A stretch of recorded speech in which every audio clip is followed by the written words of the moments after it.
एक दिन किसी गांव में एक महात्मा आए। महात्मा बड़े प्रसन्न थे और अपने शिष्यों को ज्ञान दे रहे थे। उन्होंने कहा कि यह जीवन ऐसा है जो तुम्हारे भाग्य में लिखा है वह तुम्हें अवश्य मिलेगा। जो तुम्हारा है उसे कोई छीन नहीं सकता, कोई चुरा नहीं सकता। न कोई तुम्हारे भाग्य को बदल सकता है और ना ही तुम किसी और का भाग्य छीन सकते हो। इसलिए चिंता छोड़ो और हमेशा अपने मन में अच्छे विचार रखो। यदि तुम किसी के लिए बुरा सोचते हो तो उससे कुछ नहीं बदलेगा। जो उस व्यक्ति के भाग्य में है वह उसे हर हाल में मिलेगा। यदि तुम उसके लिए अच्छा सोचोगे तो तुम्हारे मन की शांति बनी रहेगी। लेकिन याद रखना, किसी के भाग्य को तुम्हारी सोच या कर्म नहीं बदल सकते। इतना कहने के बाद वह थोड़ा रुके। तभी एक शिष्य ने पूछा, महात्मा, हम आपकी बात कैसे मान लें? क्या इसका कोई प्रमाण है? वह महात्मा मुस्कुराए और बोले, ठीक है, मैं तुम्हें एक कहानी सुनाता हूं। दोस्तों, कहानी शुरू करते हैं। लेकिन उससे पहले अगर आपने चैनल को सब्सक्राइब नहीं किया है तो सब्सक्राइब कर लीजिए और एक प्यारा सा कमेंट जरूर कीजिए। चलिए कहानी शुरू करते हैं। इस कहानी को ध्यान से सुनो। महात्मा ने कहानी सुनानी शुरू की। एक समय की बात है। एक छोटे से गांव में दो किसान रहते थे। उनके नाम थे रामलाल और लालचंद। दोनों अलग अलग प्रवृत्ति के व्यक्ति थे। रामलाल को अपने महंत और कौशल पर बहुत गर्व था। वह हमेशा कहता था, महंत ही सब कुछ है। भाग्य और भगवान जैसी बातें सिर्फ कमजोर लोगों के बहाने हैं। वही लालचंद शांत और विनम्र स्वभाव का था। वह न केवल मेहनत करता था बल्कि भगवान और प्रकृति पर भी पूरा विश्वास रखता था। गांव में रामलाल अपनी फसलों की बात करते हुए अक्सर घमंड से कहता, मेरी फसल हमेशा सबसे अच्छी होती है क्योंकि मैं सबसे ज्यादा मेहनत करता। अगर कोई अपनी महंत में कमी करता है तो वह भाग्य का दोष देता है।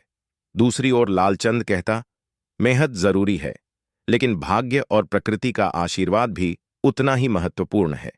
एक दिन गांव में एक चर्चा छिड़ गई। लोगों ने पूछा, क्या मेहनत ही सब कुछ है या भाग्य भी काम आता है? यह सुनकर रामलाल ने कहा, मैं सिद्ध करके दिखाऊंगा कि मेहनत ही सब कुछ है। उसी समय भगवान महात्मा अपने शिष्यों के साथ गांव में आए थे। गांव के लोग उनकी शिक्षाओं को सुनने के लिए उत्सुक थे। रामलाल भी वहां पहुंचा, लेकिन उसके मन में अहंकार भरा हुआ था। उसने महात्मा से कहा, मैं यह साबित कर सकता हूं कि मेहनत ही सब कुछ है। भाग्य और भगवान का इसमें कोई स्थान नहीं। महात्मा मुस्कुराए और बोले, रामलाल, मेहनत और भाग्य एक ही सिक्के के दो पहलू हैं। कोई किसी के भाग्य का नहीं खा सकता, लेकिन बिना धैर्य और विश्वास के महंत अधूरी रह जाती है। महात्मा की इस बात पर रामलाल ने आपत्ति जताई और लालचंद को चुनौती दी। उसने कहा, आओ, इस साल हम दोनों यह साबित करेंगे कि कौन सबसे ज्यादा फसल उगा सकता है। मेहनत और भाग्य की सच्चाई भी साबित हो जाएगी। लालचंद ने शांत भाव से चुनौती स्वीकार की। उसने कहा, मैं मेहनत करूंगा और भगवान पर भरोसा भी रखूंगा। रामलाल ने अपने खेत में दिन रात मेहनत करनी शुरू कर दी। उसने बेहतरीन खाद, बीज और सिंचाई के सारे साधन जुटाए। वह सुबह से शाम तक अपने खेत में पसीना बहाता।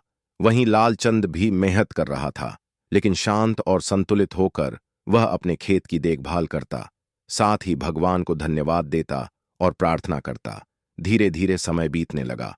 रामलाल को फसल की चिंता सताने लगी। वह दिन रात अपने खेत में ही रहता, ना खाना समय पर खाता, ना आराम करता। उसकी बेचैनी बढ़ती जा रही थी।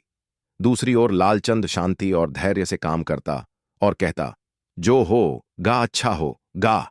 जब फसल पकने का समय आया तो एक बड़ी विपत्ति आ गई। तेज आंधी और ओलावृष्टि ने रामलाल की फसल को बर्बाद कर दिया।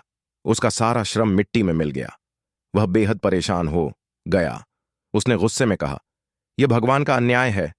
मेरी इतनी मेहनत के बावजूद मेरी फसल बर्बाद हो गई। दूसरी ओर लालचंद की फसल को आंधी का ज्यादा नुकसान नहीं हुआ। उसकी फसल सुरक्षित रही। यह देखकर कर रामलाल और भी ज्यादा क्रोधित हो गया। वह लालचंद के पास गया और चिल्लाकर बोला, यह कैसे संभव है? मैंने तुमसे ज्यादा मेहनत की थी, फिर तुम्हारी फसल कैसे बच गई? रामलाल की इस नाराजगी को देखते हुए गांव वाले उसे लेकर भगवान महात्मा के पास गए। उन्होंने रामलाल की समस्या महात्मा को सुनाई। रामलाल ने गुस्से में कहा, आपने कहा था कि कोई किसी के भाग्य का नहीं खा सकता, फिर मेरी मेहनत का फल मुझे क्यों नहीं मिला? महात्मा ने शांत भाव से कहा, रामलाल, मेहनत और भाग्य एक दूसरे के पूरक है।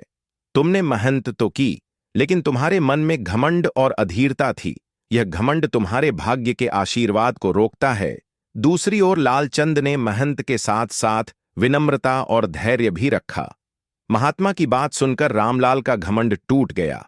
उसने स्वीकार किया कि उसने घमंड और एशिया में आकर गलत किया।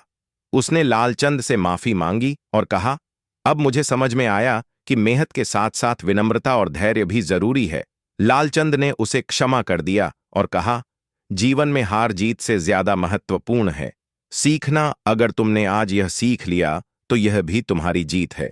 इस कहानी से हमें यह सीख मिलती है कि मेहनत और भाग्य दोनों जरूरी है।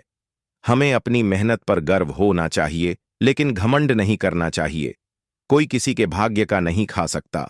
जो हमारा है वह हमें जरूर मिलेगा, लेकिन धैर्य और विश्वास के बिना हमारा प्रयास अधूरा रह जाता है। इसी प्रकार की मजेदार कहानी देखने के लिए कार्टून वीडियो के साथ हमारे चैनल को लाइक एंड सब्सक्राइब करते रहें। आपका एक लाइक ही हमें मोटिवेट करता है, तो लाइक करना ना भूलें।